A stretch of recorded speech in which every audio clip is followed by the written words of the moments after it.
The Somme 1917, pasukan tentara Inggris yang akan berperang melawan para pasukan tentara Jerman. Terdengar suara peluit berbunyi, pertanda bagi para pasukan Inggris untuk mulai menyerang.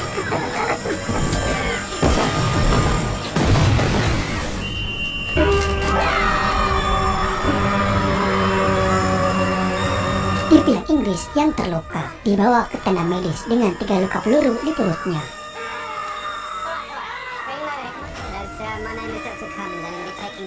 Selama tim medis menangani sang kapten yang tertembak, dari ketiga peluru yang mereka temukan, ada salah satu peluru yang terbuat dari perak.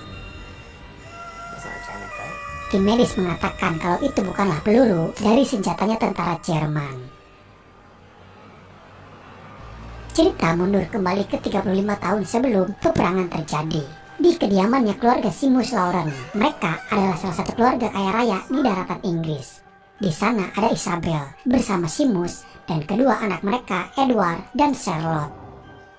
Di lain sisi, segerombolan Gypsy Roma datang ke daerah tersebut. Mereka mengklaim kalau tanah itu adalah tanah milik mereka yang dirampas. Mereka kembali karena merasa ini adalah tanah hak milik mereka, dan mereka mulai mendirikan perkemahan dan akan tinggal di sana. Seorang wanita yang adalah ketuanya, dia meminta kepada salah satu pimpinan untuk membuatkan taring gigi dari bahan kepingan perak yang dia berikan. Singkatnya, setelah selesai dia pun memberikannya kembali ke si wanita itu, dan dia meletakkan gigi tersebut dan membacakan semacam mantra-mantra.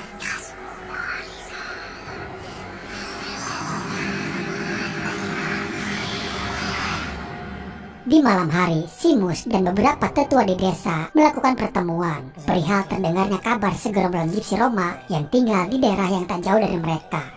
Diketahui kalau menurut sejarah memang benar, sebagian besar tanah itu adalah tanah gerombolan Gypsy Roma yang terusir dan mereka kembali lagi sekarang.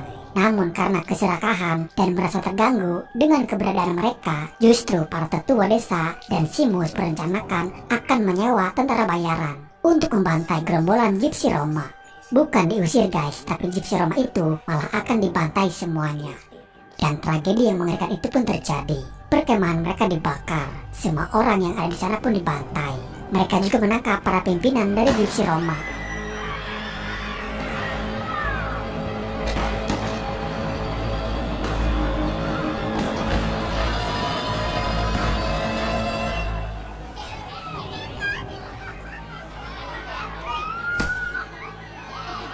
Salah satu dari mereka menemukan gigi taring serigala yang terbuat dari perak. Pimpinan dari pasukan bayaran memerintahkan untuk membunuh mereka semuanya. Dia juga tahu kalau gigi tersebut adalah gigi yang sudah berisikan iblis.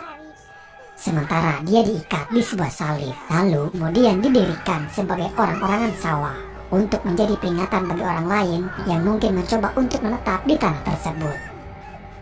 Lalu si wanita itu dikubur hidup-hidup bersama gigi perak serigala yang digenggamnya.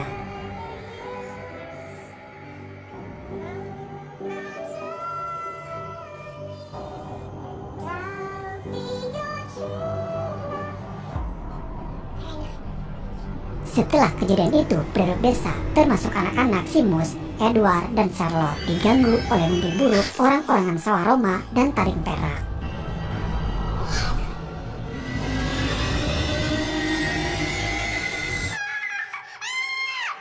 Di suatu hari saat mereka sedang asik bermain, tiba-tiba Timmy mengungkapkan kepada anak-anak lainnya bahwa dia tahu lokasi orang-orangan sawah dalam sebuah mimpi buruknya. Di sini Timmy meminta kepada mereka bersumpah untuk tidak memberitahukannya kepada siapapun, karena tempat tersebut adalah tempat yang paling dilarang untuk dikunjungi. Awalnya anak-anak itu hanya mengikuti saja apa yang dikatakan oleh Timmy.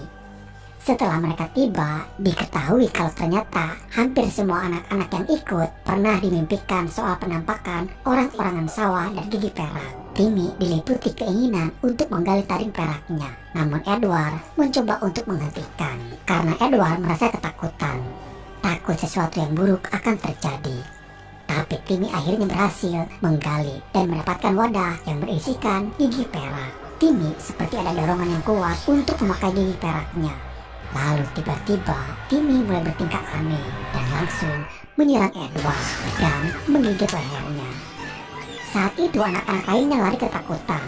Charlotte lalu bergegas untuk mencari bantuan. Seamus dengan cepat membawa Edward yang terluka parah. Tak lama kemudian dokter datang dan langsung memeriksa keadaan Edward. Dokter berkata Edward diserang oleh binatang buas dan dia terinfeksi akibat gigitan tersebut. Namun dokter akan kembali lagi setelah 2 hari untuk memastikan infeksinya tidak parah. Charlotte yang mengkhawatirkan Timmy dan keluarganya tidak mengungkapkan kepada ayahnya apa yang sebenarnya terjadi. Di malam harinya Charlotte terbangun karena teriakan Edward dan melihat Edward terjerat oleh tanaman yang merambat seperti kayu yang muncul dari tubuhnya. Tapi ketika ayahnya melihat ke kamarnya, Edward sudah tidak ada lagi di sana. Yang tersisa hanya percikan darah di kasurnya Edward. Di keesokan harinya, Seamus membawa orang-orang di desa untuk melakukan pencarian Edward ke hutan. Namun tak berhasil. Di lain sisi, Moliere menemui John. John ini adalah pendatang baru dan dia seorang patologi atau semacam orang yang menyelidiki proses terjadinya suatu penyakit baru. Moliere justru minta bantuannya untuk menemukan anak Seamus yaitu Edward yang masih belum ditemukan. Sebelum hilangnya Edward, Seamus sendiri ada keterkaitannya dengan para Gypsy Roma itu yang selama ini ternyata John sedang mencari keberadaan Gypsy Roma. John tidak tahu kalau mereka sudah mati semuanya. Hari itu Charlotte pergi ke gereja untuk berdoa. Tak disangka di sana dia bertemu dengan Timmy. Timmy mengaku tidak ingat apa yang terjadi setelah dia menggali taring perak itu. Dan kini Timmy ketakutan setelah Edward hilang.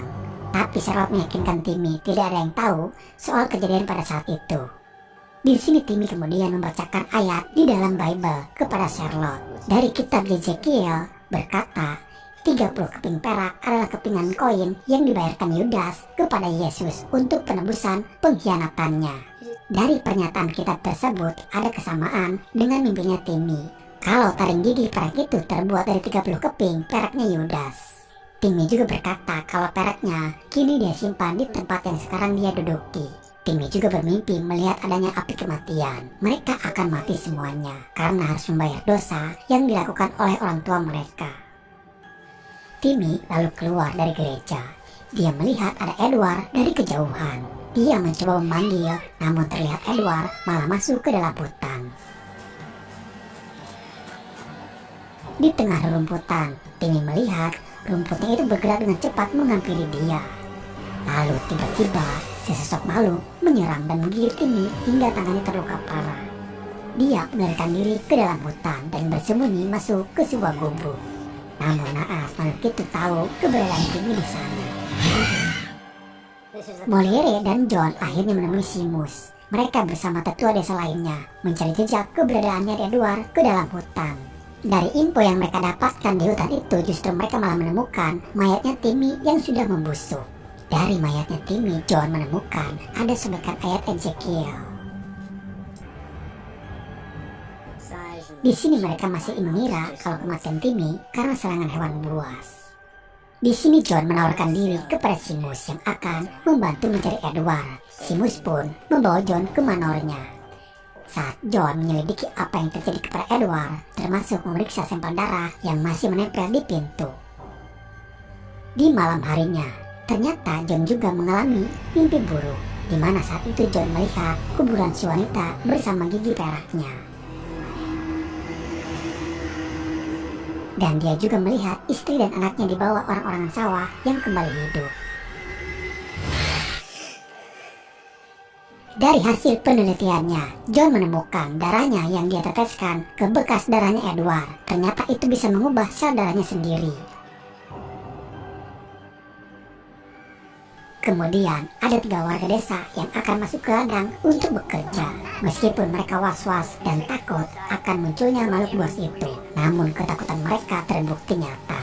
Salah satu dari mereka diserang oleh sesosok makhluk seperti monster.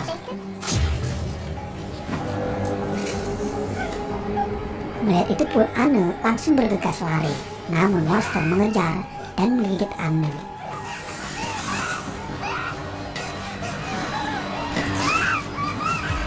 Temannya datang membantu menghadang si monster itu. Anne berlari ke desa mencari bantuan dengan luka gigitan di sekujur tubuhnya. John bersama tetua desa segera datang ke tempat TKP, namun semuanya sudah terlambat. Dan Anne tiba-tiba menghilang setelah dia terluka karena terkena gigitan. Menyadari bahwa serangan makhluk itu di luar kendali, John meminta tetua desa untuk mengumpulkan semua orang dan berlindung di gereja. Sementara Anne yang terinfeksi berlari ke hutan, lalu tiba-tiba tubuhnya yang mengeluarkan akar tanaman. Bagi orang yang terinfeksi, dia akan merasakan kehausan. Dan di danau itu, Anne perlahan mulai berubah.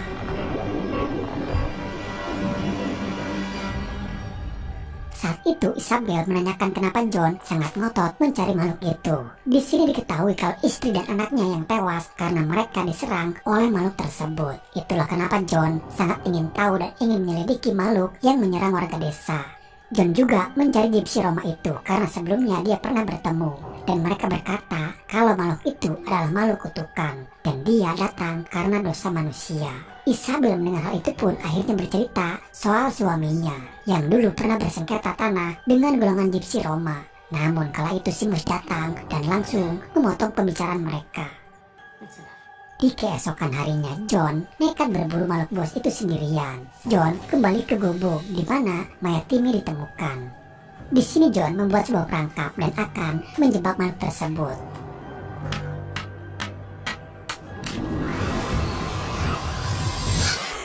Tak lama kemudian, dia mendengar ada suara kaki melangkah. John keluar bersiap berada di posisinya, memancing agar makhluk itu menyerangnya. Lalu tiba-tiba makhluk itu menyerang John dan dia berhasil menjebaknya. Dia membawa mayat makhluk itu ke sebuah kandang miliknya Seamus. Di sana juga ada tetua desa yang melihat saat John yang akan mengotopsi makhluk tersebut. Namun tak disangka, di dalam makhluk itu terdapat Anne. Tapi kini sudah bukan Anne lagi. Dia yang akan menyerang mereka. Saul, salah satu tetua, langsung menembak telak di kepalanya. Setelah itu, kejadiannya semakin memburuk. Charlotte akhirnya memberitahu John tentang keberadaan taring peraknya yang disimpan di gereja.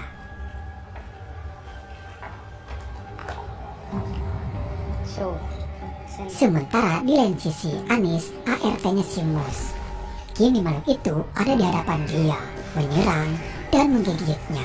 Makhluk itu tidak memakan tubuh manusia, guys. Mereka hanya menggigit agar orang tersebut terinfeksi dan berubah menjadi seperti mereka.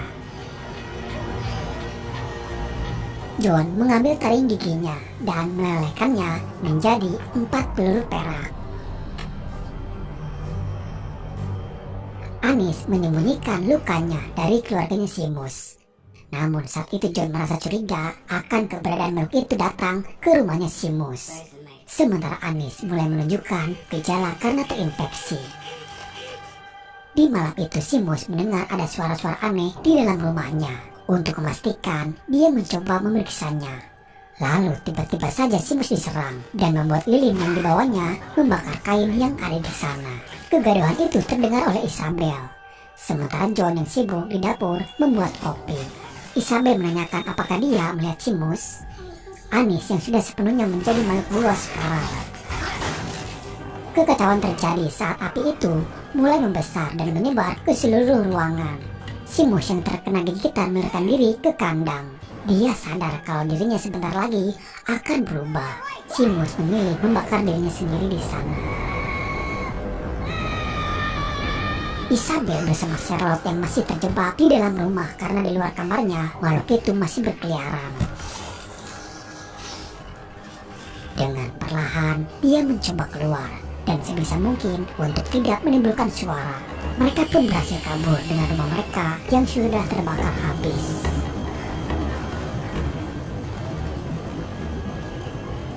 John yang akan bawa Isabel dan Charlotte ke gereja karena di sana adalah tempat aman untuk sementara.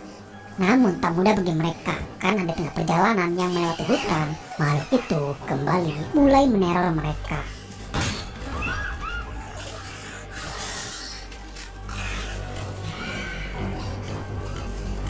Dan akhirnya mereka pun sampai ke gereja, di mana sudah banyak warga desa juga yang berkumpul di sana.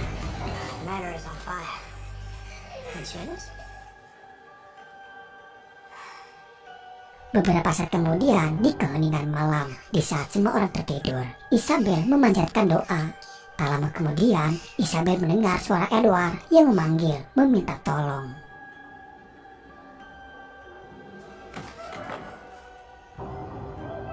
Naluri seorang ibu tergerak dan membuka pintu tersebut.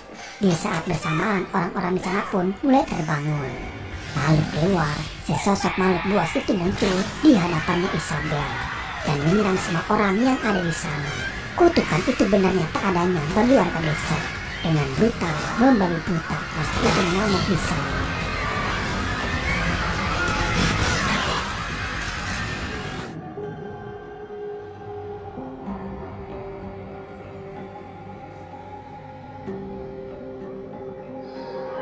Isabel berteriak memanggil Edward. Dia bisa merasakan kalau makhluk itu adalah Edward, anaknya yang sudah berubah bentuk. Di saat monster itu sudah mulai tenang, John yang akan menembaknya. Namun Isabel melarangnya dan malah menghalangi monster itu dengan tubuh dia sendiri. Hingga John tak sengaja menembak monster itu melalui peluru yang menembus perutnya Isabel dan mengenai monster tersebut.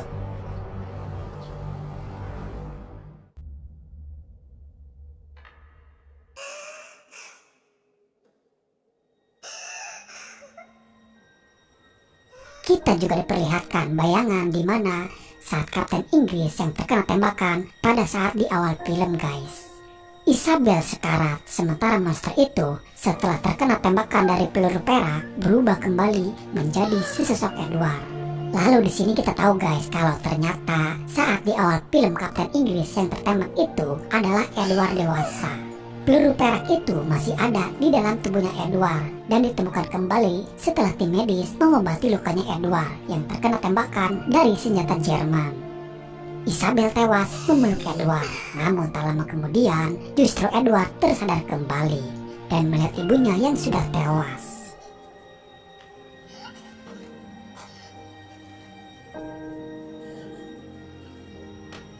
Semenjak kejadian itu, John mengadopsi Charlotte dan Edward.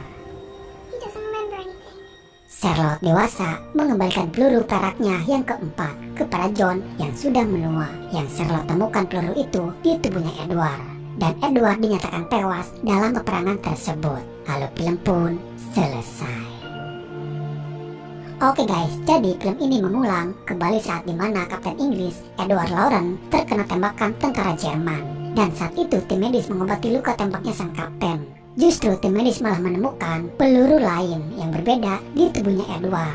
Yang jelas itu bukanlah peluru dari senjata Jerman. Dan cerita film ini mengungkap asal-muasal peluru aneh itu yang bersarang di tubuhnya Edward Loren. Intinya adalah keserakahan yang akan membuatmu hancur. Kutukan itu sebenarnya hanyalah mitos, guys. Pada dasarnya semua itu adalah kehendak sang pencipta. Semoga kalian suka.